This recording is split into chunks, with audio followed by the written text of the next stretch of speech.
एकनाथ शिंदे यांच्या मनसुभ्यांनाही आता जोर का धक्का बसलेला आहे। मित्रहो नमस्कार। ठाकरे बंधूंच्या युतीच्या हालचाली सुरू झाल्यापासून महायुतीला मोठा हादरा बसलेला आहे, पण सगळ्यामध्ये जास्त धसका एकनाथ शिंदे यांच्या गटाने घेतलेला आहे। शिंदे गटाला महापालिका निवडणुकीमध्ये अपेक्षित यश जर मिळालं नाही तर महायुतीतला त्यांचा प्रभाव आणखीही कमी होऊ शकतो। आता जे काही चाललंय ते तर आपण बघतोच, त्यानंतरची परिस्थिती खूप वेगळी असेल। त्यामुळं शिंदे गटाची येन प्रकारे धडपड सुरू आहे अक्षरशः महापालिकेतल्या अपेक्षित यशासाठी। उद्धव ठाकरे सेनेतील माजी नगरसेवकांना आपल्या तंबूत सहभागी करून घेण्यासाठी वेगवेगळ्या पद्धतीचे प्रयत्न केले जात आहेत। काही करून आपल्या अपेक्षेप्रमाणे जागा यावेत यासाठी ही सगळी धडपड, आणि त्याचाच एक भाग म्हणून एकनाथ शिंदे यांनी अचानकपणे एक मोठा डाव टाकला। आधी फारशी त्याची चर्चा होऊ दिली नाही। शिंदे गटाची आणि रिपब्लिकन सेनेची अचानक युती झाली। रिपब्लिकन मतं आता आपल्यालाच मिळतील म्हणून शिंदे गट खुश झाला। आनंदराज आंबेडकर यांच्या रिपब्लिकन सेनेची ताकद किती हा भाग वेगळा, पण शिंदे गटाला आता मात्र अशा कुणाचीही गरज आहे, कुणीही आपल्यासोबत आले तरी त्यांना हवं आहे महापालिकेसाठी। शिंदे गट आणि रिपब्लिकन सेनेची युती जाहीर झाली आणि अवघ्या 4 तासामध्ये एकनाथ शिंदे यांचे मनसुबे उधळतील असं चित्र स्पष्ट झालं। ही युती म्हणजे आंबेडकर विरोधी आहे असा संताप प्रकाश आंबेडकर यांनीच व्यक्त केला हो।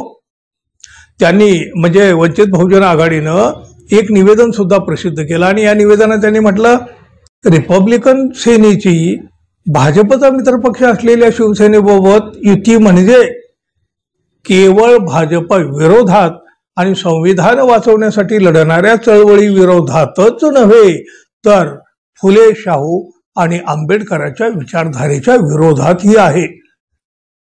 वंचित बहुजन आघाडीनं आनंदराज आंबेडकरांवर हल्ला चढवताना बघा त्यांचा पपेट असा उल्लेख केला। आम्ही आधी आनंदराज आंबेडकर यांच्या रिपब्लिकन सेनेला निवडणुकांमध्ये मदत केलेली होती। त्यांच्याच विनंतीवरून 2019च्या विधानसभा निवडणुकीत त्यांच्या उमेदवारांना वंचितच्या एबी फॉर्ममध्ये सामावून घेतलं होतं। अमरावती लोकसभेमध्ये तर आनंदराज यांना पाठिंबाही दिला होता। पण आता हे सौजन्य समाप्त झालेलं आहे। वंचित काही मुद्द्यावर मतामधील भेद स्वीकारू शकते, पण बाबासाहेब यांच्या विरोधी आणि RSS भाजपचे पपेट म्हणून काम करणाऱ्यांना नाही अशी टीका देखील त्यांनी केली। वंचित बहुजन आघाडीनं शाहू, फुले, आंबेडकर यांच्या विचाराच्या लोकांना आवाहन सुद्धा केलेलं आहे बघा।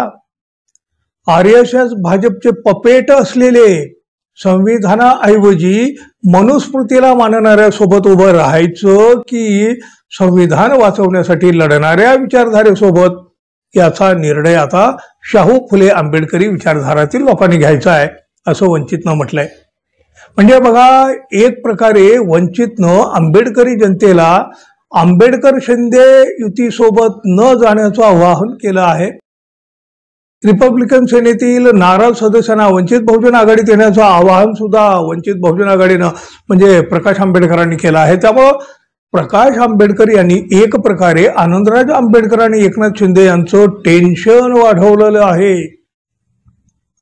रिपब्लिकन सेनेला भगदाड पाडण्याचंच त्यांचे हे सगळे प्रयत्न दिसू लागलेले आहेत। त्यामुळं आनंदराज आंबेडकर यांच्या माध्यमातून आंबेडकरी मतं आपल्यासोबत आणण्याचा एकनाथ शिंदे यांच्या मनसुभ्यांनाही आता जोर का धक्का बसलेला आहे।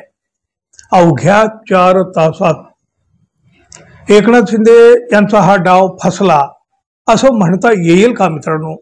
तुम्हाला काय वाटतं जरूर सांगा, आणि आपण अजून आपल्या चॅनलला सबस्क्राईब केलं नसेल तर कृपया सबस्क्राईब करावं ही अपेक्षा आहे। धन्यवाद, पुन्हा भेटू, तोपर्यंत नमस्कार।